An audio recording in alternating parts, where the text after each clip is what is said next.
ஒரு நிமிடம் கண்களை முடிச்சிருக்கலாம். எங்கள் கண்மலை மீட்பருமாகிய கர்த்தாவே, அடியேன் வாயின் வார்த்தைகளும் எங்கள் ஒவ்வொரு இதயத்தின் தியானமும் உமர் சமூகத்தில் பிரீதியாக்குவதாக. ஆமென். கிறிஸ்துவுக்குள் பிரியமாக அழைக்கப்பட்டிருக்கக்கூடிய சகோதர சகோதரி யாவருக்கும் பிதாவாகிய யாவே கடவுளாலும் ஆண்டவராக இயேசு கிறிஸ்துவினாலும் கிருபையும் சமாதானம் உண்டாவதாக என்ற வாழ்த்துக்களை இந்த நாளிலே கூறிக்கொண்டு, இந்த நாளிலே நாம் நட்சத்திரம் என்ற தலைப்பின் கீழாக நாம் சில காரியங்களை நாம் தியானிக்க இருக்கிறோம். இயேசுவின் பிறப்பும் நட்சத்திரம் என்று சொல்லலாம் இந்த பாடத்திற்கு. இன்னொன்று நட்சத்திரமும் நற்சத்திரமும் அப்படின்னு கூட இதுக்கு நம்ம தலைப்பு நம்ம கொடுக்கலாம். ஏனென்று கேட்டால் நமது ஆண்டவராக இயேசு கிறிஸ்து எங்கு பிறந்தார் என்று ஒரு கேள்வி நாம் கேட்கும்போது, பொதுவாகவே மாட்டுத் தொழுவத்தில் பிறந்தார் என்றும் கந்தை துணியில் சுற்றி வைத்திருந்தார் என்றும் ஒரு வழக்கமாக அது சொல்லப்படுகிறது. அது பாடலாக பாடிக்கொண்டு வரப்படுகிறதும் உண்டு என்பதாக அந்த இடத்துல நம்ம பார்க்குறோம். ஆனால் நம்ம வசனத்தின் வழியாக அது உண்மையா அப்படின்னு பார்க்கும்போது, முன்னணியில் கிடத்தி இருக்க காண்பீர்கள் அப்படி தான் சொல்கிறாரு. முன்னணியில் கிடத்தி இருக்க காண்பீர்கள், முன்னணி என்பது மாட்டுத் தொழுவம் அல்ல, அது தீவன தொட்டி என்பதை வேறு மொழிபெயர்ப்பின் வழியாக நம்ம ஆங்கிலத்தில் மேஞ்சர் என்ற வார்த்தை கொடுக்கப்படுகிறது. எனவே அது மாட்டு தொழுவத்தில் அவர் இல்லை. மாட்டு தொழுவம் என்பது வேறு, அந்த மாடுக்கு வைக்கப்புல் வைக்கக்கூடிய இடம் என்பது வேறு அப்படிங்கிறத நம்ம புரிந்து கொண்டவர்களாக இருக்கிறோம். அப்பொழுது என்று சொன்னால் அவர் பிறந்தது எங்கு அப்படின்னு நம்ம கண்டுபிடிக்க வேண்டும் என்று சொன்னால் ஒரே ஒரு வசனத்தில் நாம் கண்டுபிடித்து விடலாம். லூக்கா 2ஆம் அதிகாரம் 7ஆம் வசனத்தில் அவங்க குடிமதிப்பு எழுதுறதுக்காக போகிறாங்க. போனோன்னா அவங்களுக்கு தங்கறதுக்கு இடம் இல்லைன்னு உடனே என்ன பண்ணுறாங்க, அவங்க ஒரு சத்திரத்துக்கு போகிறாங்க. அங்கே போன உடனே என்ன நடக்குது பாருங்க. அவள் தன் முதல் பேரான குமாரனை பெற்று, இப்போ அவங்க குழந்தை பிறந்துருச்சுன்னு சொல்றாரு. பெற்று அப்படின்னு சொல்லிட்டு சத்திரத்திலே அவர்களுக்கு இடம் இல்லாத அப்படின்னு எங்க பிறந்திருக்கும்? அதாவது குழந்தையை பெற்று சத்திரத்தில் இடம் இல்லைங்கிறார். அப்ப எங்க பிறந்திருக்கும் போது சத்திரத்தில் தான் பிறந்திருக்கும். பிறந்ததுக்கு அப்புறம் சத்திரத்தில் இடம் இல்லைங்கிறாரு. ஏன்னா அது ஒரு பேர் பெற்ற குழந்தை, ஒரு ராஜ குழந்தை, அது பார்க்கறதுக்கு நிறைய பேர் வருவாங்க. அங்கே சத்திரத்தில் நிறைய அந்த குடிமதிப்பு எழுதுறதுக்காக வந்தவர்கள் நிறைய பேர் தங்கியிருப்பாங்க. அப்போ குழந்தை பெற்றெடுக்கப்பட்டது சத்திரத்தில், அது கிடைக்கப்பட்டது முன்னணியில் அப்படின்னு என்ன பண்ணுறோம், நமக்கு ஒரு புரிதல் அதில் வருகிறதாக இருக்கிறது என்பதை நாம் அதை கவனிக்கிறவர்களாக இருக்கிறோம். பிரியமானவர்களே, இப்போ துணிகளில் சுற்றி வைத்திருந்தார்கள் சொல்கிறாரே தவிர உங்களுக்கு கந்தை துணியில் சுற்றி வைத்திருந்தார் என்று சொல்லப்படவில்லை என்பதாக அந்த வசனம் சரி, 12ஆம் வசனத்திலே சரி, துணிகளில் ஸ்வாட்லிங் கிளாத்ஸ் அடுக்கடுக்கான துணியிலே சுற்றி வைத்தார் என்பதுதான் வேதம் கற்றுக் கொடுக்கக்கூடிய பாடமாக இருக்கிறது என்பதை நாம் தெளிவாக அறிந்தவர்களாக இருக்கிறோம் என்பதாக பார்க்கிறோம். இப்போ இது நட்சத்திரம், அந்த சத்திரம் நல்ல சத்திரம், அந்த சத்திரத்தில் இயேசுநாதர் பிறந்திருக்கிறார். அப்போ இயேசுநாதர் எங்கே பிறப்பார் அப்படின்னு கேட்டோம்னா நம்ம இருதயம் ஆகிய சத்திரத்தில் பிறப்பார் என்று நம்ம சொல்லலாம். நம்முடைய வாழ்க்கையே ஒரு சத்திர வாழ்க்கையாக காணப்படுகிறது. ஒரு நிரந்தரமான வாழ்க்கை என்பது இல்லை. நாம் அப்படிப்பட்ட சூழலை இயேசு இருதயத்திலே பிறந்து அது மற்றவர்களுக்கு அது பிரயோஜனமாக இருக்குமா என்பதை தான் என்ன பண்ணுறோம், நாம் ஆய்வு செய்து பார்க்கிறவர்களாக இருக்கிறோம். பிரியமாக இப்போ அவர் பிறந்த போது அவரை ஒரு 3 சாஸ்திரிகள் என்ன பண்ணாங்க, அவங்க கிழக்கு தேசத்திலேருந்து வந்தார்கள் என்பது நமக்கு நன்றாக தெரியும். 3 பொருள்கள் அவர்கள் கொடுத்ததினால் அவர்கள் 3 சாஸ்திரிகள் என்று சொல்லுவது வழக்கமாக இருக்கிறது. அது சாஸ்திரிகள் என்று சொல்லலாம், அது ஞானிகள் என்று சொல்லலாம், அது ராயர்கள் என்று சொல்லலாம், அது அஸ்ட்ராலஜர்ஸ் அப்படிங்கிற வார்த்தை கொடுக்குறாங்க. இதுக்கு கொடுக்குற மூல பாஷையில் கொடுக்கறது மேகி அப்படிங்கிற வார்த்தை கொடுக்குறாங்க. மேகிங்கிற வார்த்தை எ ப்ரீஸ்ட்லி செட் இன் பெர்ஷியா அப்படின்னு சொல்கிறாங்க. ஒரு ஆசாரியத்துவம் வாழ்ந்த ஒரு குருக்களாக, மத குருக்களாக அவர்கள் இருந்திருக்கிறார்கள் என்பது தான் அந்த இடத்துல பார்க்குறோம். பெர்ஷியாவிலேருந்து வந்தாங்க என்று சொல்லப்படுகிறது. ஆனால் அந்த காலத்தில் பெர்ஷியாவுடைய ஆட்சி எங்கே வரைக்கும் இருந்துச்சுன்னு பார்த்தீங்கன்னா, இந்தியா வரைக்கும் பெர்ஷியாவுடைய ஆட்சி இருந்ததுங்கிறது நமக்கு நன்றாகவே தெரியும். பெர்ஷியா ஆட்சி காலத்தில், மேதிய பெர்ஷியாவுடைய ஆட்சி காலத்தில் அகாஸ்வேர்னு ஒரு ராஜா வரான்னு தெரியும். அந்த அகாஸ்வேர் ராஜா காலத்தில் ஆட்சி எது வரைக்கும் இருந்துச்சுன்னு பார்த்தீங்கன்னா, கிமு 6000 ஆண்டுகளுக்கு கிமு 600 ஆண்டுகளுக்கு முன்பாக இது எழுதப்பட்ட உண்மையாக எஸ்தர் புத்தகத்தில் வாசிக்கிறோம். அந்த நம்ம படிக்கிறோம் இல்லையா, 1ஆம் அதிகாரம் 1ஆம் வசனம், 8ஆம் அதிகாரம் 1ஆம் வசனம் நம்ம படிக்கிறோம். இந்து தேசம் முதல் எத்தியோப்பியா வரைக்கும் படிக்கிறோம். அப்படின்னு இந்த தேசம் இந்தியா வரைக்கும் அந்த பெர்ஷியாவுடைய ஆட்சி இருந்தது. அப்போ பெர்ஷியாவிலேருந்து அந்த குருக்கள் போனாங்க அப்படின்னு சொல்லிச்சுன்னா ஒருவேளை அவர்கள் இந்தியர்களாக கூட இருக்கலாம் என்பதாக நம்ம பார்க்குறோம். அதுவும் தென்னிந்தியர்களாக இருக்கலாம் என்றும் நாம் கணிக்கிறோம். எப்படி என்று கேட்டால் அவர்கள் சாஷ்டாங்கமாய் விழுந்து குழந்தையை வணங்கினதுனால அவர்கள் தென்னிந்தியர்களாகத்தான் இருக்க வேண்டும். 3 அரசர்களுடைய ஆட்சி தென்னிந்தியாவில் அன்று முதல் கொண்டு அது காணப்பட்டது உண்மை என்பதாக நாம் அதில் நமக்கு ஒரு புரிதலை நமக்கு ஏற்படுத்துகிறார். மூன்றாவதாக அந்த இடத்துல வந்து அவர்கள் கொடுத்த காணிக்கை என்று எடுத்துக்கொண்டால் அது பொன் கொடுக்கிறார்கள், அது தூப வர்க்கம் கொடுக்கிறார்கள், வெள்ளைப்போளம் கொடுக்கிறார்கள். இது 3 பொருளை கொடுக்கிறார்கள். அப்போ தூபம் போடுறது, அப்புறம் இந்த வெள்ளைப்போளம், இந்த கற்பூரம் கொளுத்துறது, அப்புறம் வந்து இது பொன் விளையும் பூமி, கோலார் கோல்ட் ஃபீல்ட் இன்றைக்கி நம்ம சொல்கிறோம் இல்லையா, தங்கம் விளையும் பூமி என்பதாக பார்க்குறோம். தமிழ் பாடல்களில் கூட நம்ம பார்த்துருக்குறோம். அந்த காலத்தில் வந்து காக்காயை வெட்டுறதுக்கு காதில் இருக்கிறத தூக்கி வீசுவாங்க அப்படின்னு தமிழ் பாடல்களை பார்த்துருக்கோம். காக்காய் வெட்டுறதுக்கு கல்லுக்கு பதிலாக கம்மலை யூஸ் பண்ணியிருக்காங்கன்னா அப்போ என்ன அர்த்தம்? தங்கம் நிறைய அந்த அளவுக்கு இருந்திருக்கு, அவங்ககிட்ட இருந்திருக்குது என்பதாக தான் அந்த இடத்துல வந்து பொருள். இன்றைக்கே கூட ஒரு கம்மல் வந்து நம்ம வீட்டில் எவ்வளோ இருக்கும் நம்ம கணக்கு போட்டு பார்த்தோம்னா அது வந்து 1, 2ன்னு சொல்ல முடியாது. கோல்டு ஸ்டட்டு, கோல்டு கம்மல் எவ்வளோ இருக்குது அப்படின்னு கேட்டோம்னா அது 2க்கு மேற்பட்ட, கண்டிப்பாக 2 வேணும் இல்லையா, 2க்கு மேற்பட்ட ஜோடிகள் இருப்பதாக பார்க்குறோம். ஒரு வீட்டில் 2 பேர் 2 லேடிஸ் இருந்தாலும் அது 4 செட்டு அப்படி இருக்கும். அப்போ இன்றைக்கும் ஜாஸ்தியாக தான் இருக்குது. அப்போ அது கொஞ்சம் விலை கம்மியாக தான் வரல. இப்போ அது கொஞ்சம் கம்மி தானே. இப்போ செயின் நெக்லஸ்னால் அது கொஞ்சம் பவர் ஜாஸ்தி, அது விலை கூடுதலாக இருக்கும், அது பவுன் கூடுதலாக இருக்கும். இது சின்னதாக இருந்தால் போதும் அதனால அது நிறைய வந்து அவர்கள் உபயோகப்படுத்துகிறதா இருக்குது. அப்போ வந்து அவர்கள் பொண்ணு இங்கே கிடைக்கிது, கோல்டு இங்கே கிடைக்கிது, வாசனை பொருட்கள் கிடைக்கிதுங்கனால தான் அந்த வெளிநாட்டிலேருந்து ஈஸ்ட் இந்தியா கம்பெனி இது எல்லாமே வந்து இந்தியாவுக்கு படையெடுத்ததாக என்பதாக நம்ம சரித்திரம் பார்க்குறோம். அது மாத்திரம் அல்லாதபடிக்கு வாணிப தொடர்பு என்பது இந்தியாவிலிருந்து உங்களுக்கு யூதேயா நாட்டுக்கு அதிகமாக இருந்தது என்பது வரலாறு கூறுகிற உண்மையாக இருக்கிறது. என்று கேட்டால் சாலமோன் அவையில் வந்து குரங்கு, மயில் போன்ற பொருள்கள் வந்து அங்கே கொடுக்கப்பட்டிருக்கிறது என்பதாக வந்து நம்ம பார்க்குறோம். அப்போ அதுக்கு கொடுக்கப்பட்ட வார்த்தை, எபிரேய வார்த்தை பார்த்தீங்கன்னா தோகை என்ற ஒரு வார்த்தை எபிரேயத்திலே காணும். தூக்கே அப்படின்னு சொல்கிறாங்க. தோகை என்ற வார்த்தை அது மயிலுக்கு அவர்கள் பயன்படுத்துகிறார்கள். எப்படி கட்டமரான் அப்படின்னு சொல்லுவாங்க. கட்டமரம் அப்படின்னு வந்து வார்த்தை இல்லாத, கட்டமரம் அப்படிங்கிறது வந்து இங்கிலீஷில் இல்லாததுனால அவங்க என்ன பண்ணாங்க, கட்டமரான் அப்படிங்கிறனாவே உங்களுக்கு வந்து அது கட்டமரம் அப்படிங்கிறத வந்து அவங்க சொல்கிறாங்க என்பதாக வந்து பார்க்குறோம். அதுபோல் வந்து இங்கு மயில் இங்கே தென்னாட்டில் இருந்தும் குரங்கு என்பது கபி அப்படின்னு சொல்கிறாங்க. குரங்குல ஹிந்தியிலே கபின்னா குரங்கு, அப்படி எபிரேயத்திலும் கோஃபி அப்படிங்கிற வார்த்தை தான் பயன்படுத்துகிறாங்க. அப்படின்னா தென்னாட்டிலிருந்து மயிலும் வடநாட்டிலே இருந்தும் குரங்கும் வந்து அங்கு வாணிபத்தின் வழியாக சாலமோன் ராஜா காலத்திலே இருந்து இந்த வாணிப தொடர்பு இருந்திருக்கிறது என்பதைத்தான் என்ன பண்ணுறோம், அது ஊர்ஜிதப்படுத்துகிறதாக பார்க்குறோம். இன்றைக்கி இருக்கக்கூடிய அகழ் ஆராய்ச்சியின் வழியாக நாம் பார்க்கும்போது இந்த நம்ம சவுத் இந்தியாவில் வந்து பார்க்குறோம், தமிழ்நாட்டில் வந்து நம்ம பார்க்குறோம், ஆதிச்சநல்லூ, கீழடி போன்ற இடங்களில் வந்து அவர்கள் தோண்டுதல் பணியில் ஈடுபடும் போது, அகழ்வாயுவில் ஈடுபடும் போது அங்கே இருக்கக்கூடிய இது ரோமர்கள் பயன்படுத்திய பாத்திரங்களும் நாணயங்களும் இங்கு காணப்படுகிறது என்பதை பார்க்குறோம். அப்போ வந்து இதோடைய காலங்கள் கணிக்கும் போது அவங்க கிமு 600 என்பதை வந்து இன்றைக்கி வந்து அவங்க சொல்கிறாங்க என்பது கிமு 600, 700 சொல்கிறாங்க. அதுதான் எஸ்தர் ராஜாத்தி வாழ்ந்த காலம் என்பது நம்ம அறுதியிட்டு வேத வரலாறின் வழியாக நாம் சொல்ல முடியும். வரலாறும் இதை வந்து சொல்லுகிறதாக இருக்கிறது என்பதையும் முதலாவது நாம் தீர்மானம் செய்து கொள்ளுகிறவர்களாக இருக்கிறோம் பிரியமானவர்களே. இப்போ இந்த இடத்துல என்ன பார்க்குறோம் போது நம்ம பாடம் வந்து இன்னைக்கு நட்சத்திரத்தை தான் வந்து நம்ம பார்க்க போகிறோம். இந்த நட்சத்திரத்தில் வந்து நம்ம பார்த்தோம்னா அதில் 2ஆம் வசனத்தில் வந்து எருசலேமில் வந்து யூதேயாவில் வந்து ஜீசஸ் பிறந்திருக்கிறாரு. இதை கேள்விப்பட்டுட்டு என்ன பண்ணுறாங்களாமா, இந்த 3 அரசர்கள் வந்து அங்கே செல்லுவதாக பார்க்குறோம். ராயர் அப்படின்னாவே ராயர் மூவர்னு பாட்டெல்லாம் பாடுறோம். அப்போ ராயர்னு சொல்லிச்சுன்னா உங்களுக்கு அரசர்கள் என்பதாகத்தான் பொருள் என்பதாக பார்க்குறோம். அவங்க போகும்போது அவங்க என்ன சொல்கிறாங்கன்னு பார்த்தோம்னா, அவருடைய நட்சத்திரத்தை கண்டு அவரை பணிந்து கொள்ள வந்தோம் என்று சொல்லுவதாக பார்க்குறோம். அப்படின்னா இயேசுவுக்கு ஒரு நட்சத்திரம் இருக்கா அப்படின்னு வந்து பார்க்குறோம். ஒவ்வொரு மனிதனுக்கும் ஒரு நட்சத்திரம் இருப்பதாகவும் அந்த நட்சத்திரத்தின் பலனை பிரதிபலனை தான் அந்த வந்து அந்த மனித வாழ்க்கையிலே வந்து நடக்கிறது என்பதையும் சொல்லக்கூடிய ஒரு ஐதீகம் உண்டு என்பதாக வந்து நம்ம பார்க்குறோம். குழந்தை பிறந்தாவே உடனே என்ன பண்ணுவாங்க, 4 நட்சத்திரம் வந்து அவங்க என்ன டைமில் பிறந்திருக்காங்க அப்படின்னு பார்த்து அந்த நாளில் பிறந்தாங்க, என்ன டைமில் பிறந்தாங்கன்னு வச்சு அவங்களுக்கு வந்து ஜாதகம் நட்சத்திரம் பார்த்து இவங்க இன்ன நட்சத்திரத்துக்குரியவர்கள், இவர்கள் இன்ன ஜாதகம் அப்படின்னு என்ன பண்ணுவாங்க, அதை எழுதி அது கொடுப்பது ஒரு நம்ம வழக்கமாக இருக்குது என்பதாக பார்க்குது. இந்த ஊரில் இருக்கக்கூடிய வழக்கம் தான்.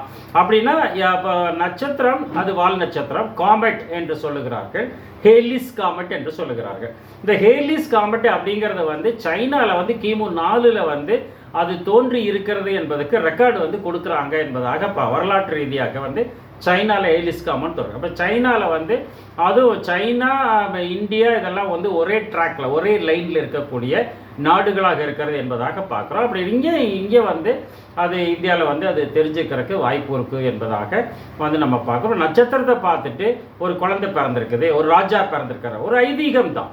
ஒரு வால் நட்சத்திரம் தோன்றினால் இன்றைக்கு வந்து வால் நட்சத்திரம் காணப்பட்டால் தலைவர்கள் மரிப்பார்கள் என்பது ஒரு ஐதீகமாக காணப்படுகிறது. இதுக்கு தொடர்பு இருக்கான்னு நமக்கு தெரியாது.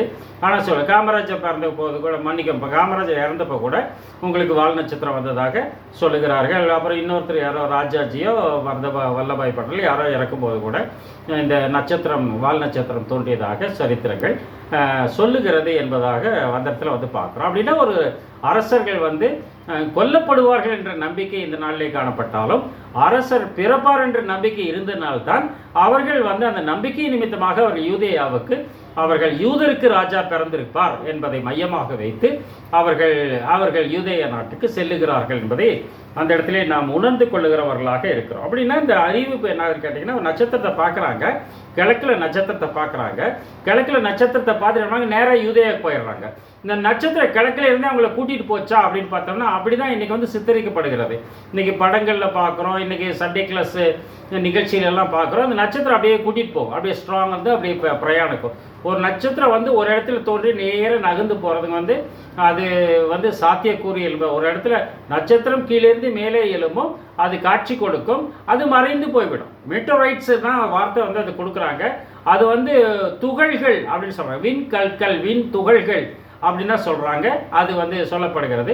இது வால் மாதிரி நீட்டி இருக்கிறதுனால அது வந்து வால் நட்சத்திரம் என்பது ஒரு சொல்லப்படுது. காமெட் அப்படிங்கிறது தான் அந்த இடத்துல சொல்லப்படுகிறது என்பதாக நம்ம பார்க்குறோம். அப்படின்னு அந்த நட்சத்திரத்தை பார்த்துட்டாங்க.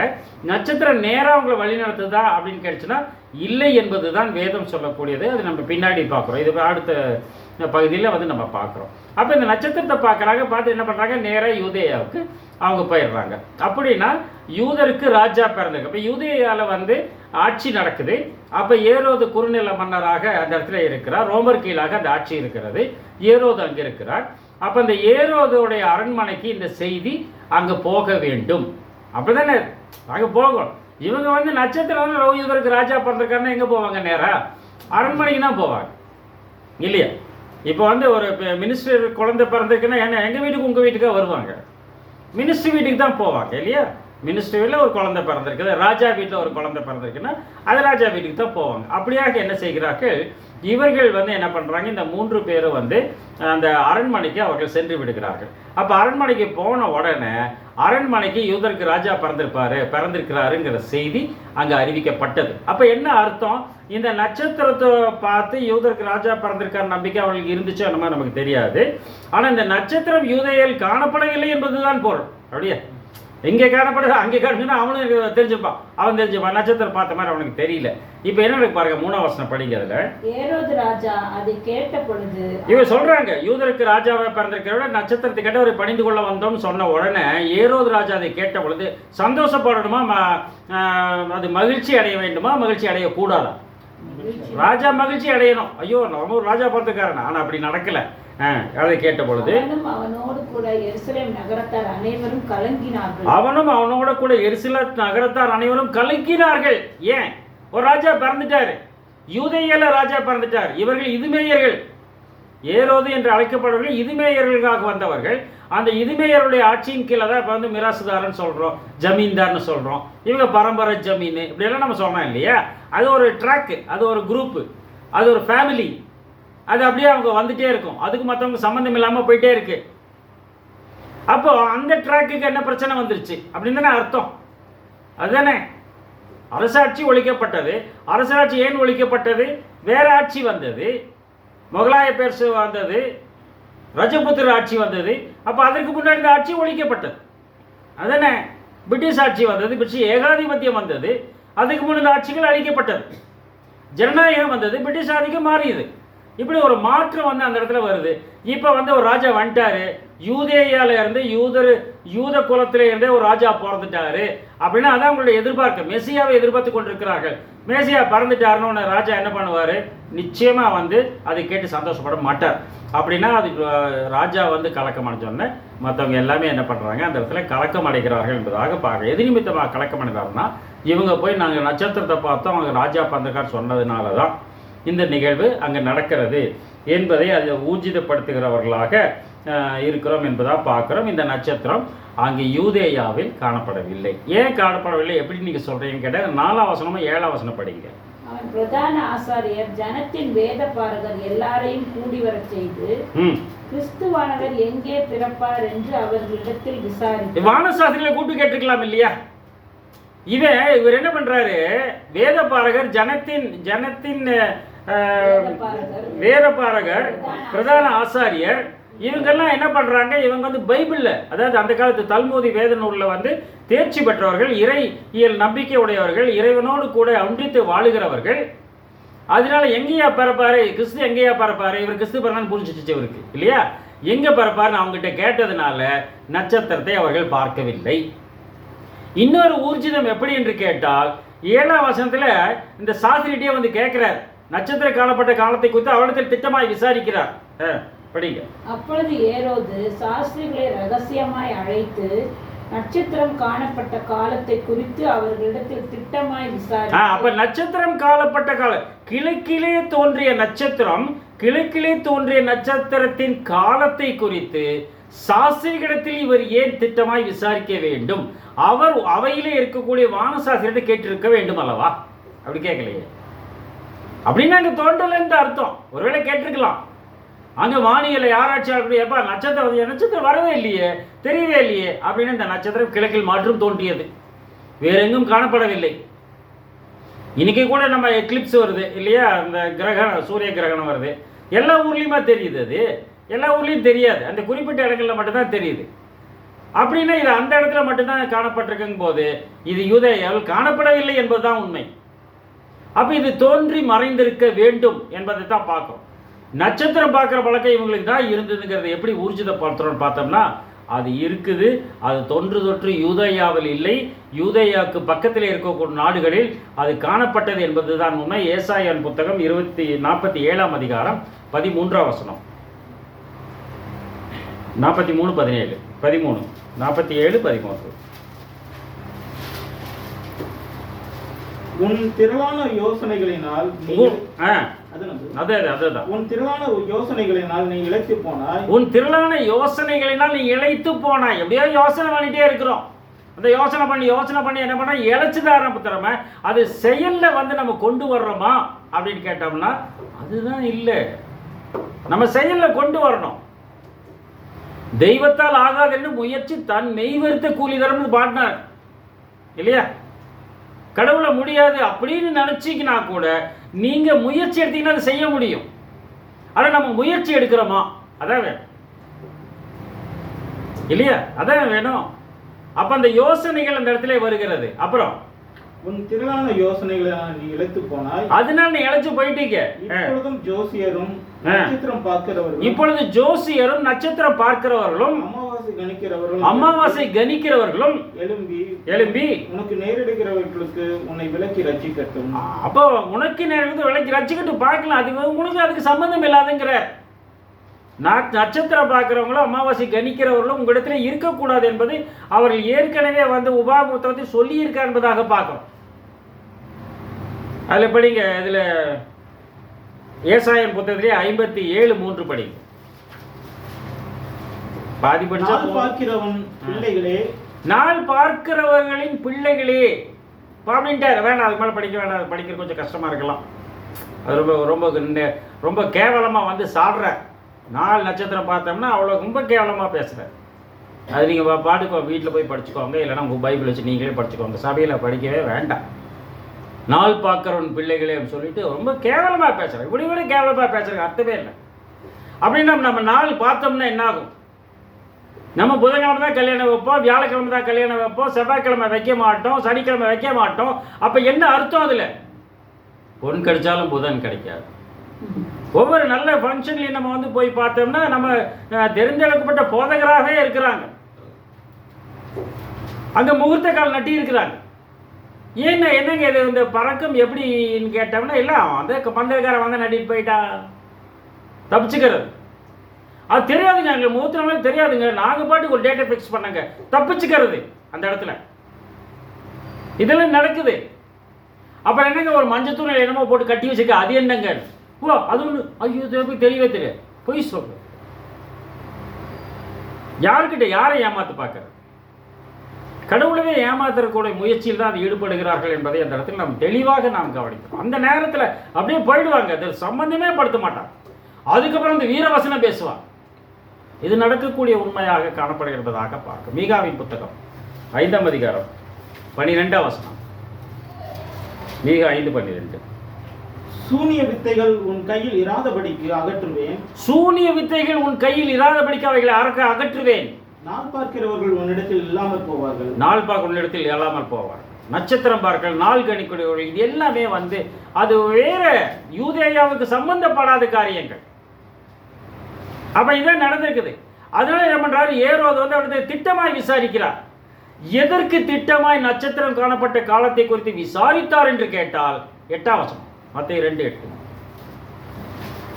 அவன் வஞ்சக சூழ்ச்சி செய்கிறான், ஏமாந்து விடக்கூடாது. நீங்கள் போய் பிள்ளையை குறித்து திட்டமாய் விசாரியுங்கள். நீங்கள் போய் பிள்ளையை குறித்து திட்டமாய் விசாரியுங்கள். நீங்கள் அதை கண்ட பின்பு நானும் வந்து அதை பணிந்து கொள்ளும்படி எனக்கு அறிவியுங்கள்.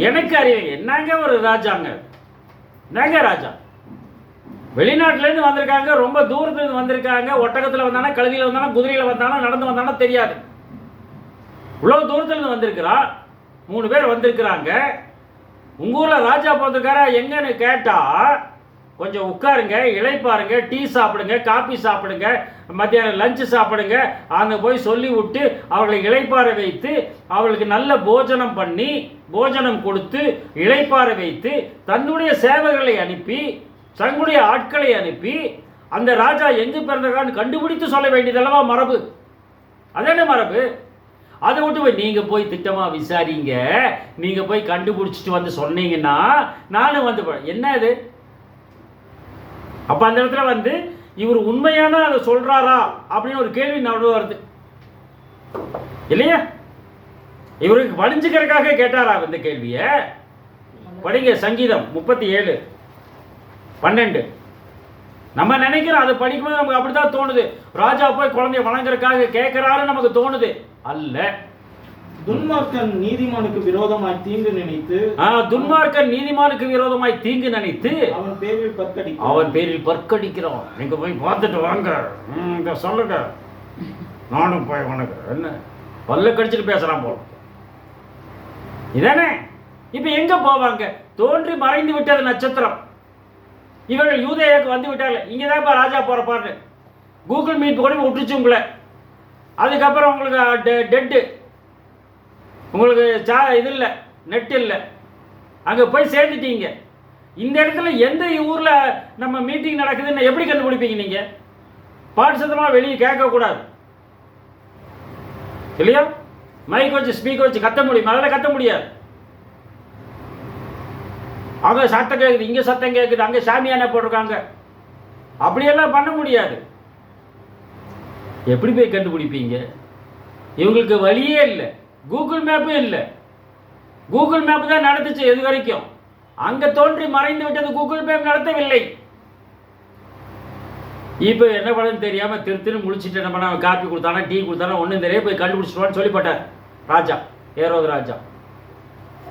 இன்னொருக்க படிங்க அந்த வசனத்தை, 8ஆம் வசனம். நீங்கள் போய் பிள்ளையை குறித்து திட்டமாய் விசாரியுங்கள். எங்க போய் விசாரிப்போம்? நீங்கள் அதை கண்ட பின்பு, நீங்க அதை பார்த்ததுக்கு அப்புறம் நானும் வந்து அதை பணிந்து கொள்ளும்படி எனக்கு அறிவியுங்கள். இப்ப என்ன பண்ணிட்டாங்க? வெளியே வந்துட்டாங்க. 9-10 வசனங்கள். ராஜா சொன்னதை அவர்கள் கேட்டு போகையில், ராஜா சொன்னதை கேட்டு என்ன கேட்டாரு? அவங்க போய் பார்த்துட்டு வாங்கன்னு கேட்டுட்டு இவங்க போறாங்க. போகும்போது எங்க போறது இவங்களுக்கு தெரியாது. தெரியாதனால என்ன பண்ணாங்க? திரு முழிச்சிருப்பாங்க அவங்க. போகும்போது அவர்கள் கிழக்கிலே கண்ட நட்சத்திரம் பிள்ளை இருந்த ஸ்தலத்திற்கு மேல் வந்து நிற்கும்படி. இருங்க, இந்த நட்சத்திரம் கிழக்கிலே கண்ட நட்சத்திரம் தான் இந்த இடத்துல போடுறாங்க இல்லையா? The star which we had seen on the east. கிழக்கிலிருந்து கூட்டிட்டு வந்த நட்சத்திரம் இருக்காங்க இல்ல. அப்படியே அந்த நட்சத்திரம் கிழக்கிலிருந்து கூட்டிட்டு வரல, அப்படிதானே? அவங்க வெளியே வரும்போது அவர்கள் கிழக்கிலே கண்ட நட்சத்திரம். அப்படி இந்த நட்சத்திரம் கிழக்கிலே தோன்றி மறைந்து போய்விட்டது. அந்த கிழக்குல பார்த்த நட்சத்திரம் என்ன ஆயிடுச்சா, ராஜா சொல்லிட்டாரு போய் பார்த்துட்டு வந்து சொல்லுங்க அப்படின்னு சொன்ன உடனே வஞ்சக சூழ்ச்சியில சொல்றாரு. திருப்பியும் அந்த நட்சத்திரம் வந்துருச்சு. நல்லவனை போல் இருப்பாளாம் பணம் சண்டை ஆளணும் ஒரு படம் படிச்சிருக்கோம். யூடியூப் ரூட்டர்ஸ்ன்னு கேட்பாங்க.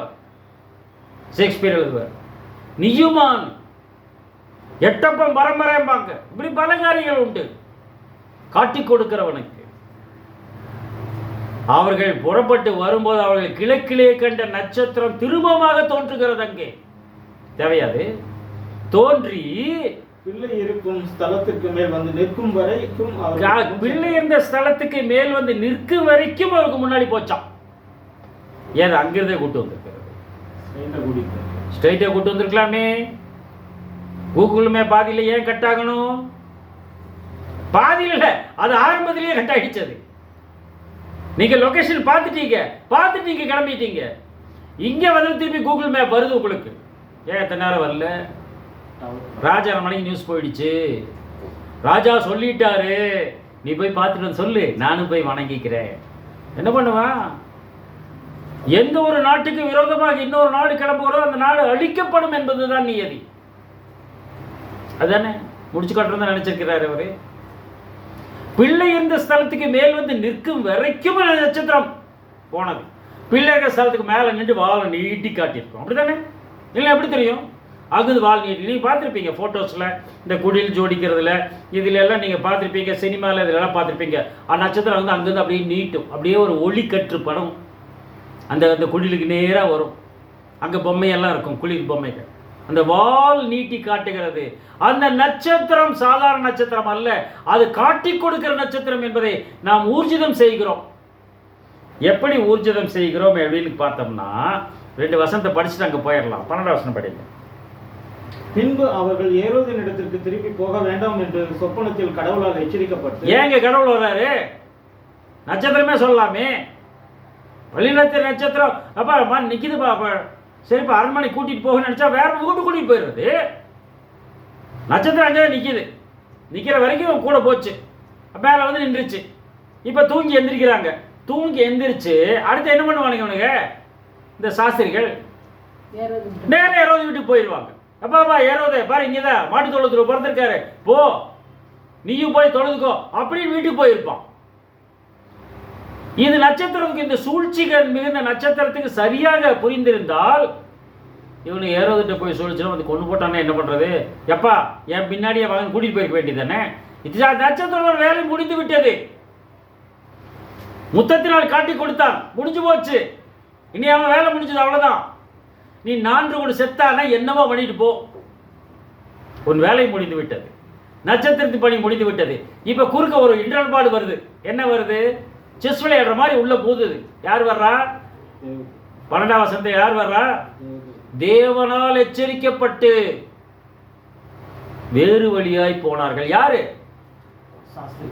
சாஸ்திரிகள். வேற வழி அப்படின்னா வேற வழி இருக்கு இல்லையா? அப்ப வேற வழி இருக்கு. அந்த வழியில் நேரம் கூட்டு விட்டுருக்க வேண்டியது தானே. இந்த நட்சத்திரம் வேற வழியா அவங்க ரிட்டர்ன் போறாங்கன்னா இந்த நட்சத்திரம் வேற வழியா நேரம் பிள்ளையை தரிசிக்க வேண்டும் என்பதுதான் நட்சத்திரத்தின் நோக்கமாக இருந்தால் நேரடியாக அந்த வழியில கூட்டு வந்திருக்கலாமே. அது தோன்றி மறைந்து ராஜா பிறந்திருப்பான்னு இவங்க புரிஞ்சுக்கிட்டு இவங்க நேரம் அரண்மனைக்கு போய் அரண்மனைக்கு நியூஸ் பாஸ் பண்ணி அரண்மனையில் இருக்கவங்கெல்லாம் ஒரு வஞ்சக சூழ்ச்சி பண்ணிட்டு நீங்க போய் பார்த்துட்டு வந்து சொல்லுங்க, நானும் போய் வணைஞ்சுக்கிறேன்னு சொன்ன உடனே நட்சத்திரம் காண போயிடுச்சு. கூட்டு போய் நிறுத்திட்டு காண போயிடுச்சு. இந்த வஞ்சக சூழ்ச்சிக்கு யார் இரையாகி இருப்பார்கள் கேட்டோம்னா சாஸ்திரிகள் வந்து இரையாகி இருப்பார்கள். சாஸ்திரியின் மூலமாக அந்த பிள்ளை இருந்த ஸ்தலம் ராஜாவுக்கு அறிவிக்கப்பட்டிருக்கும். ராஜாவுக்கு அறிவிக்கப்பட்டவுடன் ராஜா என்ன செய்திருப்பார்? அந்த பிள்ளையை கொலை செய்திருப்பார் தானே. இப்ப தேவதூதன் வந்து என்ன பண்ணிட்டாரு? சாஸ்திரிட்டு சொல்லி டைவர்ட் பண்ணிட்டார், வேற வழியா போங்கன்ட்டார். அது மட்டும் இல்ல, இன்னொரு காரியமும் அங்க நடக்குது பாருங்க. 13-15. அவர்கள் போன பின்பு கர்த்தருடைய தூதன் சொப்பனத்தில் யோசேப்புக்கு காணப்பட்டு. அவர்கள் போன பின்பு கர்த்தருடைய தூதன் யோசேப்புக்கு சொப்பனத்தில் காணப்பட்டு ஏரோது பிள்ளை கொலை செய்ய தேடுவான். ஏரோது பிள்ளை இப்பதாங்க நமக்கு புரியுது. இந்த நட்சத்திரம் தோன்றி காணப்பட்டு அது வழி நடத்தி கொண்டு போய் விட்டுச்சு, இவனுக்கு ரிட்டர்ன் போயிருந்தான்னா இயேசு கொலையாயிருப்பார். ஏரோது பிள்ளையை கொலை செய்ய தேடுவான், அதெல்லாம் நீ எழுந்து அவனில டைவர்ட் பண்ணி அனுப்பிச்சாச்சு. இப்போ நியூஸ் போகாது, அது டிலே ஆகுது இந்த இடத்துல. அதனால ஏரோது குழந்தையை கொலை செய்ய தேடுவார், நீ எழுந்து பிள்ளையையும் அதன் தாயையும் கூட்டிக் கொண்டு எகிப்துக்கு ஓடி போய், எகிப்துக்கு நடந்து போ, லக்ஸுரியா போ, கோவேரி கழுதுல போ, ஒட்டகத்துல போ, ஒன்றும் கிடையாது, ஓடிப்போ. ஏரோது பிள்ளையை கொலை செய்ய தேடுவான், அதனால நீ என்ன பண்ண, நீ குழந்தையும் பிள்ளையும் தாயையும் கூட்டிக் கொண்டு எகிப்துக்கு ஓடிப்போ. ஓடி போய் நான் உனக்கு சொல்லும் வரைக்கும் அங்கே இரு என்றார். நான் உனக்கு சொல்லும் வழக்கம் அங்கே இருந்தேன், அவங்க சீக்கிரம் செத்து போயிடுவான், அது வரைக்கும் நீ வந்துரு, நான் சொல்ற வரைக்கும் நீ அங்கே இரு. இப்போ இந்த இடத்துல தேவதூதன் ஏன் வர வேண்டும்? அப்ப நட்சத்திரம் நல்வழி காட்டியதா என்று கேட்டால் இல்லை என்பதுதான் நம்ம சொல்ல முடியும், ஒரு பட்டிமன்றவாதம் போல இல்லையா? இங்கு தேவனால் எச்சரிப்பை பெற்றார்கள், சாஸ்திரிகள் வேறு மார்க்கமாய் போய்விட்டார்கள். இங்கு தேவதூதன் மூலமாக அவர்களுக்கு எச்சரிப்பு கிடைத்தது, அவர்கள் ஓடி போய் விட்டார்கள் எகிப்துக்கு. எகிப்தில் என்னுடைய தாசனை வரவழைப்பேன் என்ற தீர்க்கதரிசனம் நிறைவேறுவதற்காக இது நடந்தது. ஓசியா 11 சொல்றேன். அதுக்காகவா குழந்தை தப்பு வைக்கப்பட வேண்டும் என்பதற்காக நடந்த நிகழ்வு. அப்ப என்னாச்சு, இவர் எஸ்கேப் ஆயிட்டார். யோவான் சாலை 6 மாசம் மூத்தவர், அவர் வனாந்தரத்துக்கு போயிட்டார், அவர் அங்கே அனுப்பிச்சு விட்டாங்க. இப்ப என்ன நடக்குது 16ஆம் வசனத்துல, அப்பொழுது ஏரோது தன் சாஸ்திரிகளால் வஞ்சிக்கப்பட்டதை கண்டு மிகுந்த கோபம் அடைந்து மக்களை அனுப்பி தான் சாஸ்திரிகளுக்கு திட்டமாய் விசாரித்த காலத்தின்படியே பெத்லகேமிலும் அதன் சகல எல்லைகளிலும் இருந்து 2 வயதுக்குட்பட்ட எல்லா ஆண் பிள்ளைகளையும் கொலை செய்தான். எருசலேம் அந்த எல்லை எங்கிலும் இருந்த எல்லாம் ஏமாத்திட்டான்டா அவனுங்கன்னு சொல்லிட்டு 2 வயசுக்கு கீழே எல்லா குழந்தைங்களும், ஆம்பளை குழந்தைங்களை பூரா கொண்டான். அப்படின்னா வால் நட்சத்திரம் தோன்றினால் தலைவர்கள் மரிப்பார் என்பது பொருள். பெருந்தலைவர் காமராஜர் மரித்தார் என்பது இந்த இடத்திலே வரலாறு நமக்கு சொல்லுகிறது. வால் நட்சத்திரம் தோன்றியதான், அதற்கு பெருந்தலைவராக இருக்கக்கூடிய இயேசு மரித்திருக்க வேண்டும் அல்லவா இந்த வால் நட்சத்திரம். ஆனால் அவருக்கு பதிலாக 2 வயதுப்பட்ட குழந்தைகள் கொலை செய்யப்பட்ட, இயேசுவுக்காக மரித்த குழந்தைகள் அவை.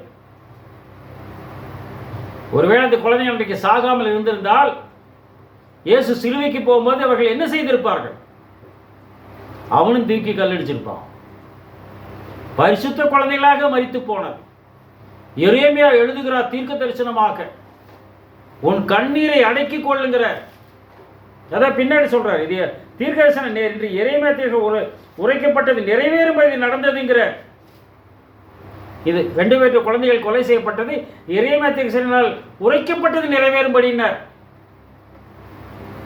இதுலயே படிச்சிருங்க, 17-18 படிங்க. இதுல புலம்பலும் அழுகையும் மிகுந்த, அப்புறம் எரேமியா 31 படிங்க. துக்கம் கொண்டாடலும் ஆகிய கூக்குரல் ராமாவிலே கேட்கப்பட்டது. ராகேல் தன் பிள்ளைகளுக்காக அழுது இவைகள் இல்லாதபடியால் ஆறுதல் அடையாதிருக்கிறாள் என்று எரேமியா தீர்க்கதரிசினால் உரைக்கப்பட்டது. அப்பொழுது அப்படின்னா இயேசுவுக்காக மரித்த குழந்தைகள் என்னங்க அது? இயேசுநாதர், ஒரு இயேசுநாதரை வந்து அப்படியே காப்பாற்றுறது விட்டு போட்டு ஏறாத கொண்டிருக்கலாமே. அதுக்கு 2 பேர் குழந்தைங்க அத்தனை பேர் செத்து போனாங்களே.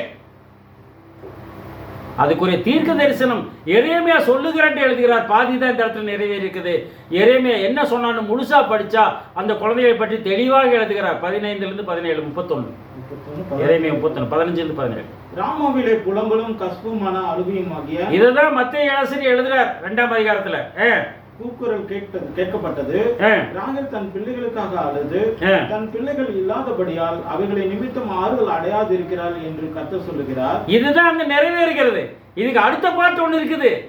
என்ன அப்படின்னா எழுதுறாரு பாருங்க, நீ அழாதபடிக்கு உன் சத்தத்தை அடக்கி, நீ அழாதபடி சத்தத்தை அடக்கி, நீ கண்ணீர் விடாதபடிக்கு உன் கண்களை காத்துக்கொள், நீ கண்ணீரோட உன் கண்களை காத்துக்கொள். ஏன் காத்துக்கொள் என்று கர்த்தர் சொல்லுகிறார். உன் கிரியைகளுக்கு பலன் உண்டு என்று கர்த்தர் சொல்லுகிறார். உன் கிரியைகளுக்கு பலன் உண்டு என்று கர்த்தர் சொல்லுகிறார். அவர்கள் சத்ருவின் தேசத்திலிருந்து திரும்பி வருவார்கள். அவர்கள் சத்ருவின் தேசத்திலிருந்து திரும்பி வருவார்கள். இதுதாங்க தீர்க்க தரிசனம் நிறைவேறுதல். அந்த 2 வயது குழந்தைகள் கொலை செய்யப்பட்டது எரேமியா தீர்க்கதரிசி எழுதியதை இவர் வந்து தீர்க்கதரிசனம் நிறைவேறுதலாக மத்தேயு எழுதுகிறார். ஆனா அதுக்கப்புறம் ஒரு தீர்க்கதரிசனம் இருக்கு, நீ அழாதபடி கண்களை காத்துக்கொள். அவர்கள் சத்ருவின் தேசத்திலிருந்து திரும்பி வரும். அந்த 2 வயது குழந்தைகள், கொலை செய்யப்பட்ட குழந்தைகள் சத்ருவின் தேசத்துக்கு திரும்பி வருவாங்களாம். எப்போ? உயிர்த்தெழுதல் நடக்கும்போது. அப்போ உயிர்த்த அந்த குழந்தைகள் பரிசுத்த குழந்தைகளாக மரித்தது. அவைகள் மரிக்காமல் இருந்தால் இயேசுவுக்கு விரோதமாக வந்திருக்கும், யூதாசை போல இல்லையா? ஜனங்கள் அனைவரும் அவருக்கு விரோதமாக திரும்பினார்கள். அதில் இந்த குழந்தைகளும் வந்திருக்கும். இப்போ இந்த குழந்தைகள் பரிசுத்த குழந்தைகளாக மரித்தது. இப்போ சத்ருவின் தேசம் எது? இந்த பூமி தான் இல்லையா? இந்த பூமி யாருக்கு கையளிக்கப்பட்டிருக்கிறது? பிசாசுக்கு கையளிக்கப்பட்டிருக்கிறது. இந்த சத்ரு தேசம் வந்துருவாங்கிறாரு. அப்போ எப்படி வரும்? பரிசுத்த குழந்தைகளாகவே வரும். புரியுதுங்களா?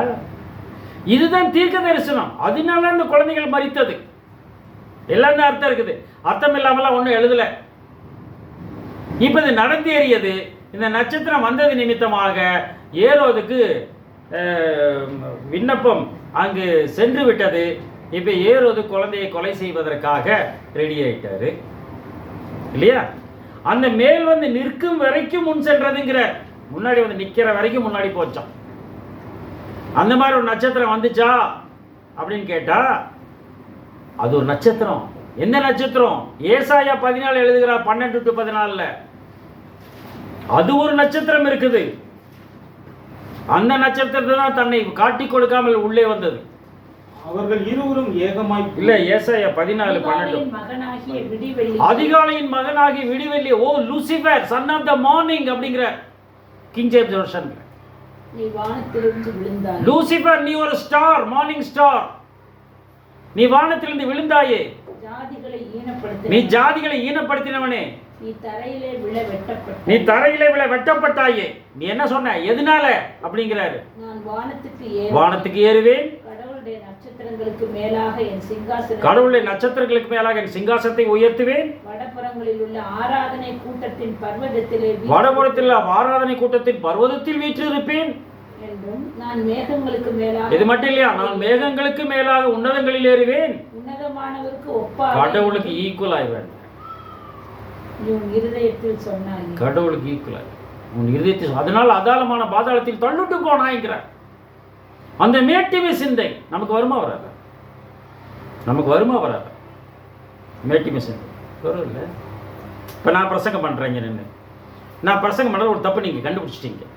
இந்த தப்பை என்கிட்ட சொல்கிறீங்க, பிரதர் அது அப்படி வராது பிரதர், இது கிழக்குலேருந்து நேராக நீங்கள் வந்து பிள்ளைகளை கூட்டிகிட்டு போனதா சொன்னீங்க, அப்படி வராது பிரதர், அது தோன்றி மறைந்தது. அதெல்லாம் கிடையாது, அதுதான் கூட்டிகிட்டு போச்சு. அது நட்சத்திரம், அவருடைய நட்சத்திரம் இருக்குல்ல, அது அவருடைய நட்சத்திரம், அவருடைய நட்சத்திரம் தான், அது யாரும் இல்லைன்னா. அப்படி நான் வீராப்பா பேசினேன்னு வையுங்க, நான் எங்கே இருக்கேன்? எனக்குள்ளே யார் இருக்கிறார்? வசனத்தை நீங்கள் எடுத்து காட்டியும் நான் அதை ஏற்றுக்கொள்ளவில்லை என்று சொன்னால் எனக்குள் கிரியை பிசாசினா தானே? அப்படியா பிரதர்? அப்படி இருக்கா சிஸ்டர்? அப்படியே இருக்கு. ஓ சரி சரி சரி.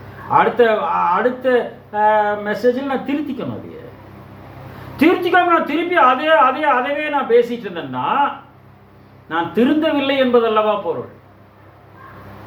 எத்தனை தான் கேட்டால் நான் இப்படித்தான் இருப்பேன் அப்படின்னு இருந்தா அதுதான் பிசாசின் கிரியை, தான் பிசாசன். படிங்க வெளிப்பசேஷம் 8ஆம் அதிகாரம் 10-11 வசனங்கள். 8ஆம் அதிகாரம் 10-11 வசனம்.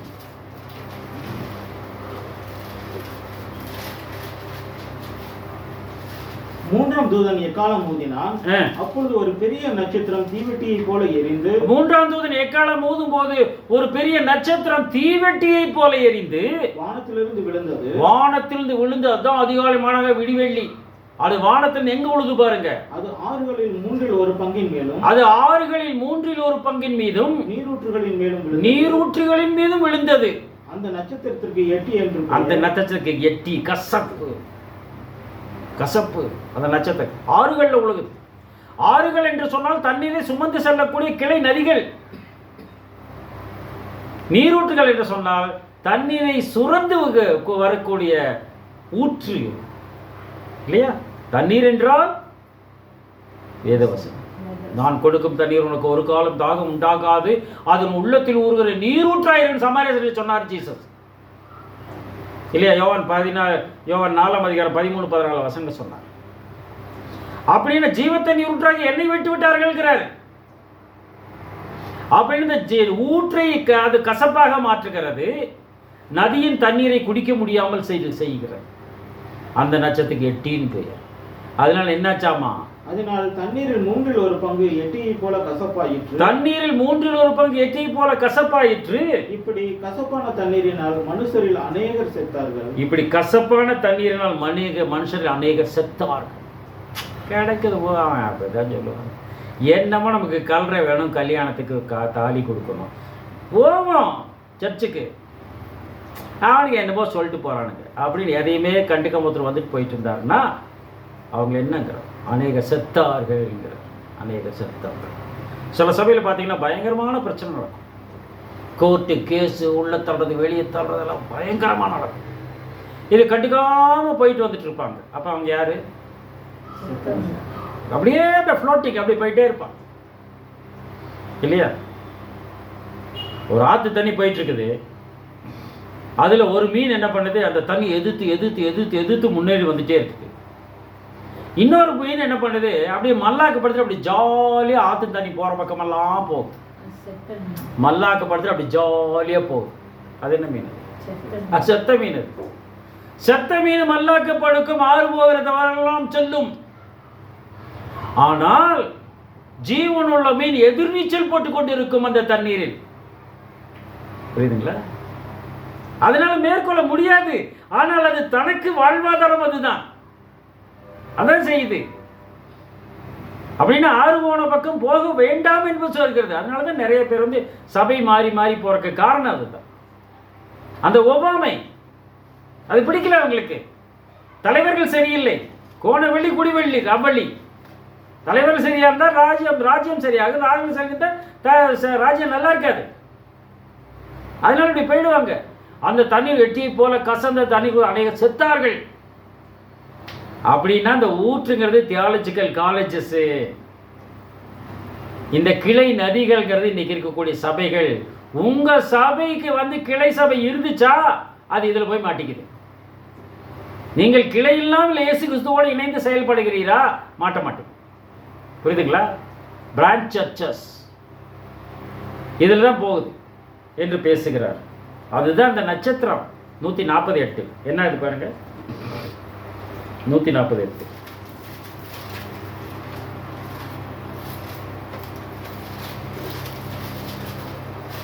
கர்த்தாவே துன்மார்க்கனுடைய ஆசைகள் சித்தியாதபடி செய்யும். கர்த்தாவே துன்மார்க்கனுடைய ஆசைகள் சித்தியாதபடி செய்யும். அவன் தன்னை உயர்த்தாதபடி அவனுடைய யோசனையை நடந்தேற விட்டாதேயும். அதான் நடந்துச்சு. அவனுடைய யோசனை என்ன?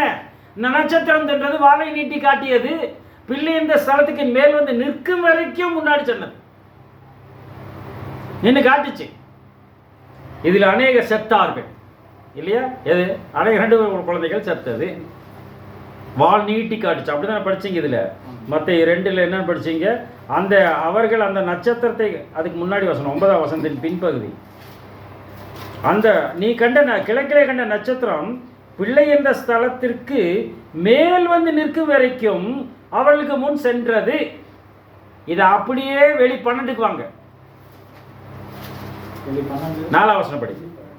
அதன் வால் வானத்தின் நட்சத்திரங்களில் 1/3 இழுத்து, அதன் வால் வானத்து நட்சத்திரங்களில் 1/3 இழுத்து அவைகளை பூமியில் விழ தள்ளி, அது பூமியிலே விழ தள்ளிச்சு. அதோட வாலு அது எதோட வாலு? முந்தின வசனம் படிங்க.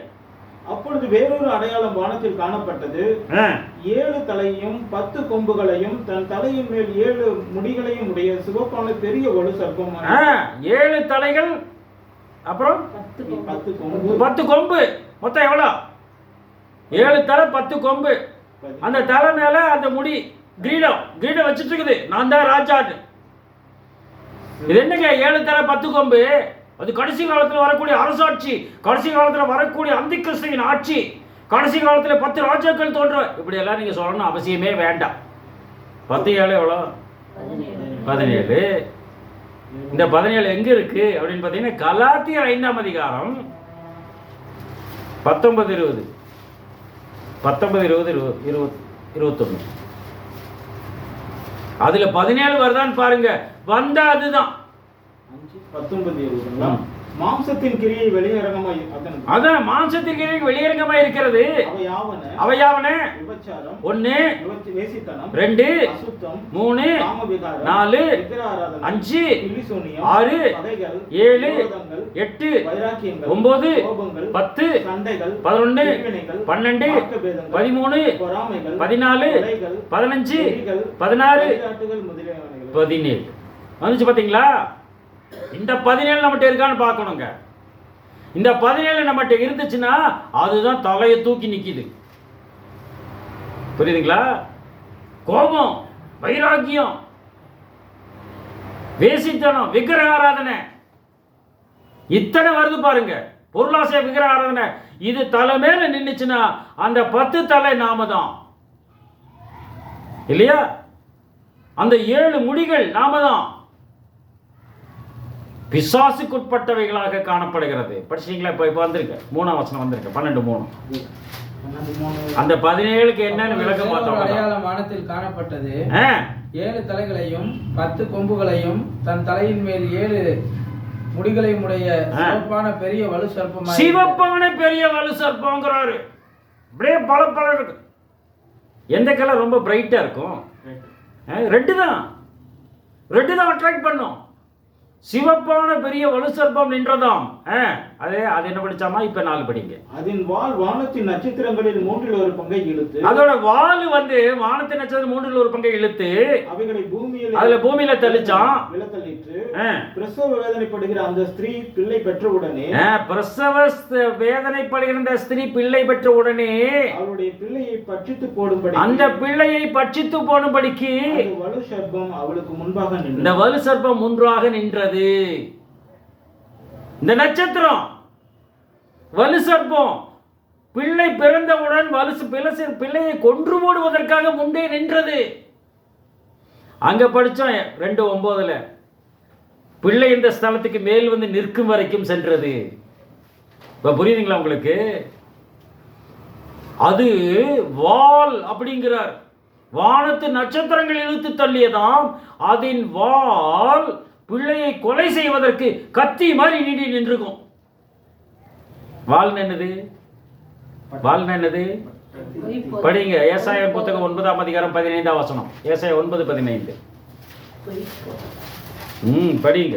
அங்க சொல்றார், மூப்பனை பற்றி பேசுகிறார், பொய் போதகத்தை பற்றி பேசுகிறார். மூப்பனும் கணம் பொருந்தியவனுமே தலை. மூப்பனும் கணம் பொருந்தியவனுமே தலை. தலை யாருங்க? இருங்க. மூப்பனும் கணம் பொருந்தியவனுமே தலைங்கிறார். அதை அப்படியே வச்சுட்டு உபாகமம் 28:14 படிங்க. அதுக்கப்புறம் தொடர்ந்து படிக்கலாம். மூப்பனும் கணம் பொருந்தியவனுமே தலை. யாரு மூப்பர்? நீங்க தான் மூப்பர். அவர் தான் மூப்பன். இவர் தான் மூப்பர். இவரு பெரியாள். அப்பெல்லாம் இல்லவே இல்லை. 14. இன்று நான் உனக்கு விதிக்கிற உன் தேவனாகிய கர்த்தரின் கட்டளைகளை கைக்கொள்ளவும் அவைகளின்படி நடக்கவும் அவைகளுக்கு செவி கொடுத்தால், நீங்க கை கொள்ளணும், நீங்க நடக்கணும். அதுக்காக நீங்கள் செவி கொடுத்தால் கர்த்தர் உன்னை வாளாக்காமல் தலையாக்குவார். உன்னை வாளாக்காமல் தலையாக்குவார். நீ கீழாகாமல் மேலாகும். உன்னை வாளாக்க மாட்டார், தலையாக்குவேன், மூப்பராக மாற்றி விடுவேன். இயேசு கிறிஸ்துவை போல். அப்படின்னா மூப்பர்னா யாரு அப்படின்னு பார்த்தோம்னா, இந்த படிங்க 1 கொரிந்தியர் 11ஆம் அதிகாரம் 3ஆம் வசனம்.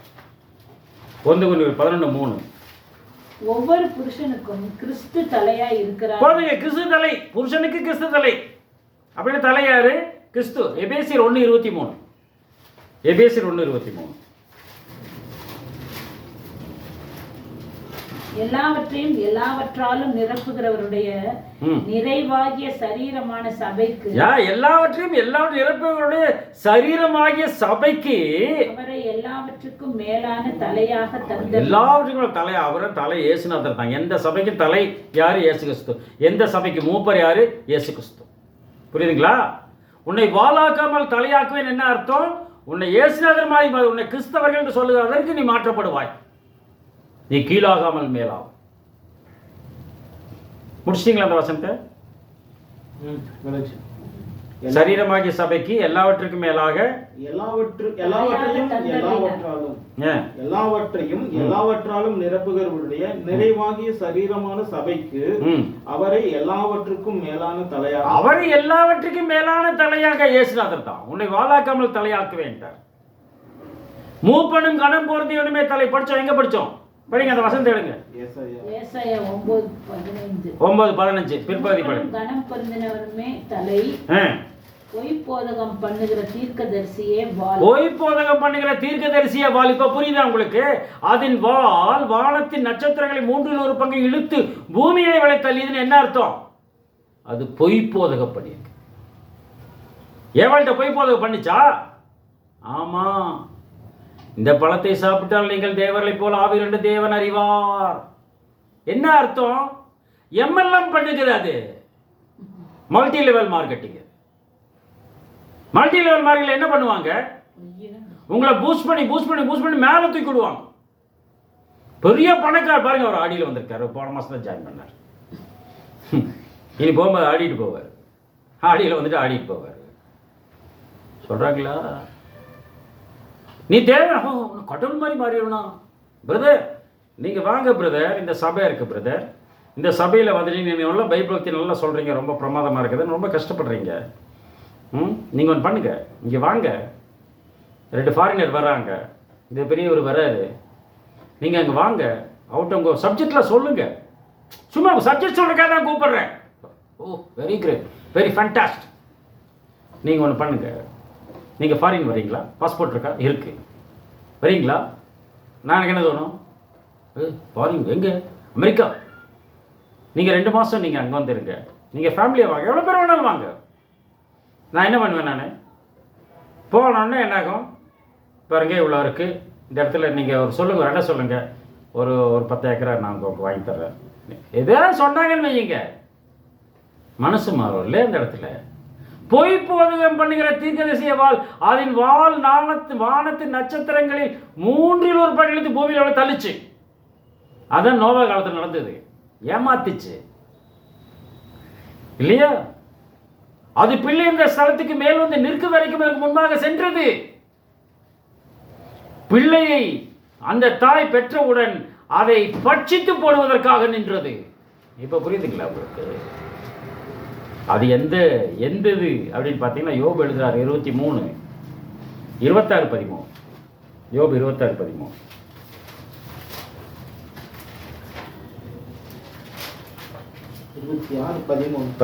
தமது ஆவியினால் வானத்தை அலங்கரிக்கிறாராம். அவருடைய கரம் நெளிவான சர்ப்ப நட்சத்திரத்தை அவருடைய ஆவியினால் வானத்தை அலங்கரித்தார். அவருடைய கரம் நெளிவான சர்ப்ப நட்சத்திரத்தை உண்டாக்கியது. இப்போ புரியுதுங்களா? நட்சத்திரத்தை சர்ப்பத்தை கூட கனெக்ட் பண்ற.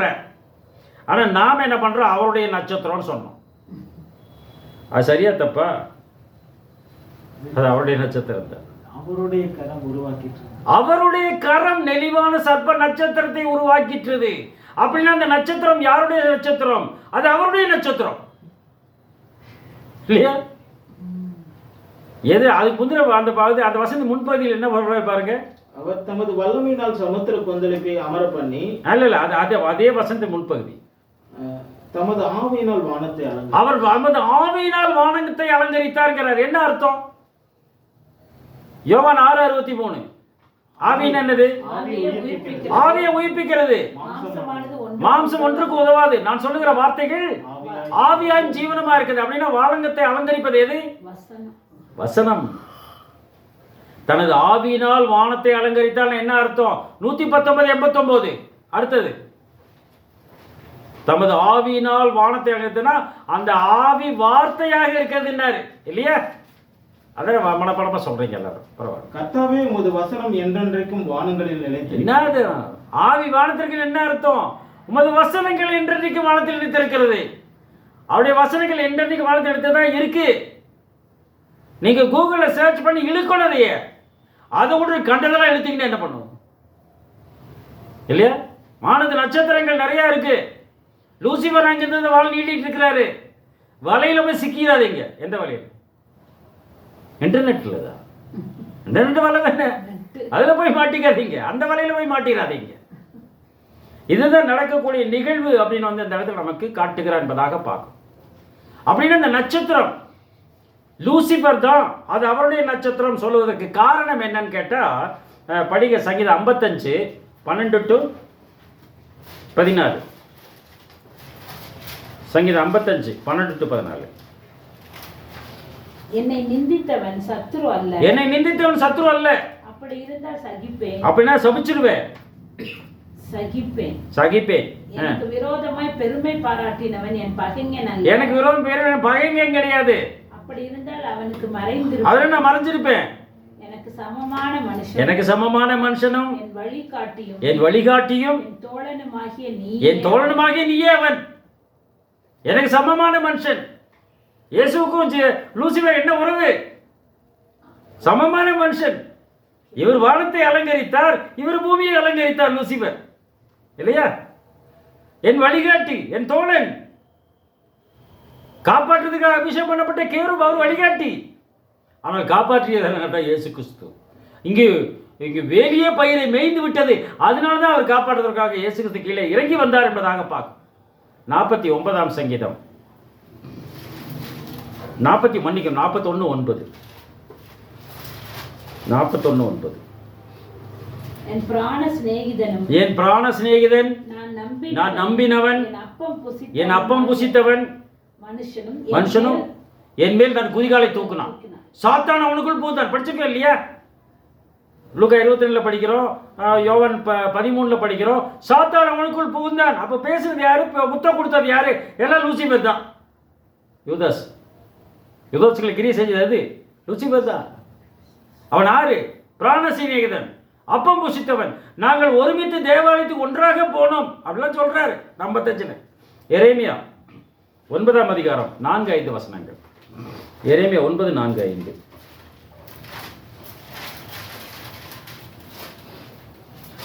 நீங்கள் அவனவன் தன் சிநேகிதனுக்கு எச்சரிக்கையாக இருங்கள். நீங்கள் அவனவன் தன் சிநேகிதனுக்கு, அன்னைக்கு மட்டும் இல்லை, இன்னைக்கு தான் சொல்றாரு.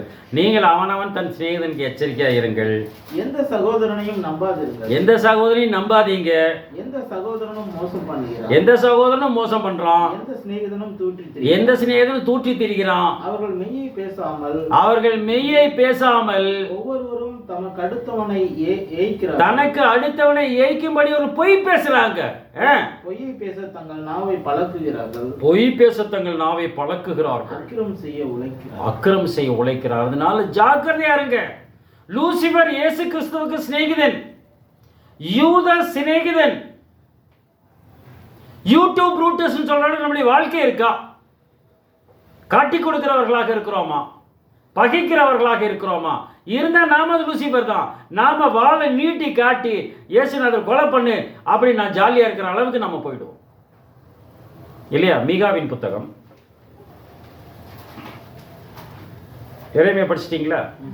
மீகா 9:7-5.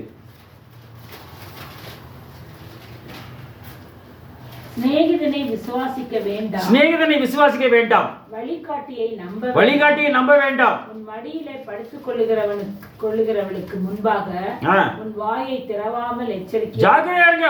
மடியிலே படுத்துக்கு முன்பாக வாயை திறவாமல் எச்சரிக்கையா இருங்க. ஏமாந்துடாதீங்க. இயேசு கிறிஸ்துவை ஏமாற்றி காட்டி கொடுத்து விடாதீங்க. இதுதான் இன்றைக்கு நடந்த நிகழ்வு என்பதாக பார்க்கிறோம். இது எப்படி லூசிபருக்கெல்லாம் தெரியும்னா? ஆமா தெரியும். எப்படி தெரியும்னு கேட்டீங்கன்னா படிங்க ஏசாயா 6:8.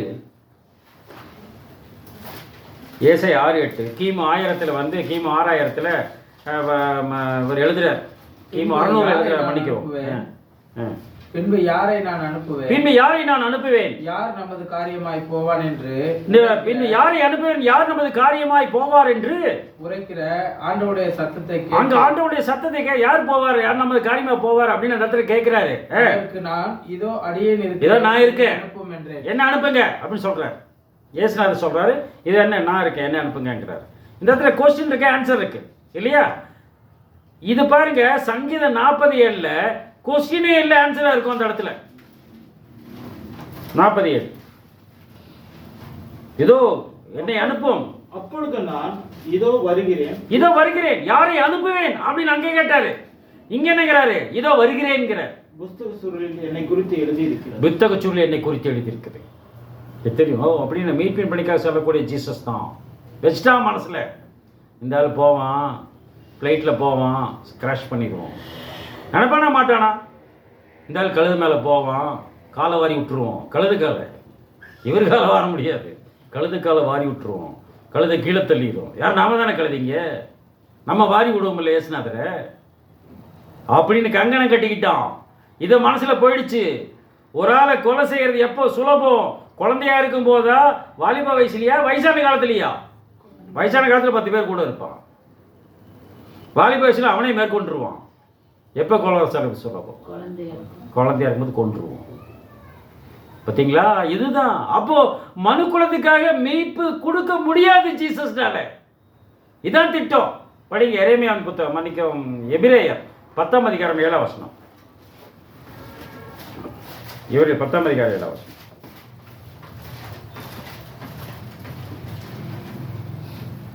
அப்பொழுது நான், கடவுளே உம்முடைய சித்தத்தின்படி செய்ய இதோ வருகிறேன். கடவுளே இதோ உம்முடைய சித்தத்தின்படி செய்ய இதோ வருகிறேன். புஸ்தக சுருளில் என்னை குறித்து எழுதி இருக்கிறது. சித்தத்தின்படி செய்தவர் புத்தக சுருளை குறித்து எழுதி இருக்கேன். இது ஜீசஸ் செஞ்சார். அப்படின்னா அந்த நட்சத்திரம் தோன்றியது, மறைந்தது, திரும்பவும் தோன்றியது, நடத்தியது, சென்றது. இது ஆர்டிஃபிஷியல். எந்த நேச்சர் ஸ்டார் செய்யாது. இது ஆர்டிஃபிஷியல் ஸ்டார். அந்த ஆர்டிஃபிஷியல் ஸ்டார் 2ஆம் விடிவெளியாக இருக்கக்கூடிய லூசிபர் என்பதை நாம் தெளிவாக புரிந்து கொண்டவர்களாக இருக்கிறோம் பிரியமானவர்களே இந்த நாளில். அப்படின்னா இயேசு பிறக்கும் போது நட்சத்திரம் தோன்றுமா அப்படின்னு கேட்டோம்னா, இயேசு பிறக்கும் போது நட்சத்திரம் தோன்றும் என்ற அடையாளம் இல்லை. முன்னணியில் காத்திருக்க கற்பது இதுவே அடையாளம். ஒரு கன்னிக்கு கற்பது குமாரனை பெறுவா, இதுவே உனக்கு அடையாளம் இல்லையா? நட்சத்திரமா இயேசுநாதரே வருவான்னு தான் பைபிள் சொல்லுதே தவிர, இயேசு பிறப்பின் போது நட்சத்திரம் வரும் என்ற தீர்க்கதரிசனம் இல்லை என்பதாக பார்க்கிறோம். என்னாகும் 24ஆம் அதிகாரம் 17ஆம் வசனம். என்னாகும் 24:17.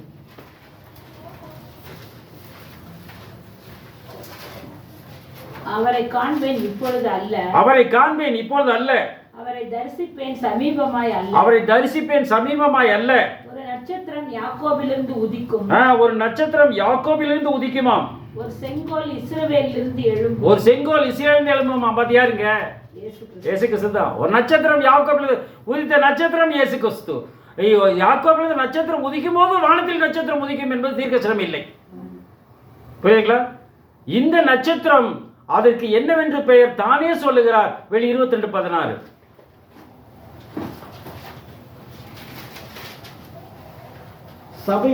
சபைகளில் இவைகளை அதேதான். சபைகளில் இவைகளை உங்களுக்கு சாட்சியாக அறிவிக்கும்படிக்கு, சபைகளில் இவைகளை உங்களுக்கு சாட்சியாக அறிவிக்கும்படிக்கு இயேசுவாகிய நான் என் தூதனை அனுப்புகிறேன். நான் தாவீதின் வேரும் சந்ததியும் பிரகாசமுள்ள விடிவெளி நட்சத்திரம். இயேசுநாதர் விடிவெளி நட்சத்திரம். நீங்க காலையில் எந்திரிச்சிங்கன்னா தேடலாம். இன்னைக்கு கிறிஸ்துமஸ் ஃபங்க்ஷன், கிறிஸ்துமஸ் ஆராதனைன்னா அநேக சபையில் எத்தனை நேரத்துக்கு வைப்பாங்க? அதிகாலையில் வைப்பாங்க. ஏன்? இயேசுநாதர் நட்சத்திரமா உதிக்கிறாரு. புரியுதுங்களா? இந்த 4 சண்டே, ஒரு திருச்சபையில் 4 சண்டேக்கு என்ன சண்டேங்கிறான்னு கேட்டீங்கன்னா அட்வென்ட் சண்டேங்கிறாங்க. இயேசு கிறிஸ்துவின் வருகை ஞாயிறு 1, வருகை ஞாயிறு 2, வருகை ஞாயிறு 3, வருகை ஞாயிறு 4. இயேசுநாதர் குழந்தையா எதிர்பார்க்கல. நாங்க இயேசுநாதர் ராஜாவா வருவார்னு எதிர்பார்க்க தான் நாங்க இந்த காலத்துல காத்திருக்கிறோம். பனி பெய்கிற காலத்துல. என்ன பனி? வசனம் 32 படிச்சோம் இல்லையா? பனித்துளிகள் புலின் மீது இறங்குவது போல என் வசனம் இறங்கக்கூடிய காலம் 32 அதான் வைகரி பனி நம்ம வச்சு இல்லையா? அந்த காலத்துக்காக எதிர்பார்த்து கொண்டு இருக்கிறோம்.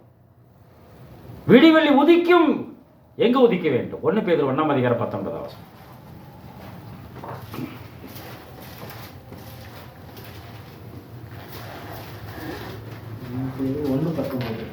குற்றமில்லாத மன்னிக்கவும் 2 பேதுரு 1:19. மன்னிக்கவும் 2 பேதுரு 1:19. அதிக உறுதியான தீர்க்க தரிசன வசனம் நமக்கு உண்டு. ஆம்பிரியமான சகோதரர்களே, அதிக உறுதியான தீர்க்கதரிசன வசனம் நமக்கு இருக்கிறதாம். பொழுது விடிந்து விடிய போகிறது, விடிந்து விட்டது. விடிவெள்ளி உங்கள் இருதயங்களில் உதிக்கும் அளவும். எந்த விடிவெள்ளி? இயேசுவாகிய நான் விடிவெள்ளியாக படிச்ச இல்லையா? அந்த விடிவெளி உங்கள் இதயங்களில் உதிக்கும் அளவும் இருளுள்ள ஸ்தலத்தில் பிரகாசிக்கிற விளக்கை போன்ற, இருளுகிற ஸ்தலத்தில் பிரகாசிக்கிற விளக்கை போன்ற வசனத்தை கவனித்திருப்பது. வசனங்களை கவனிச்சிருங்க. வசனங்கள் நம்மை வழி நடத்தும். பிதாவாகிய யாவை கடவுள் ஆண்டவரை இயேசு கிறிஸ்து கொண்டு இந்த வார்த்தைகளை ஆசீர்வதிப்பாராக. ஆமென்.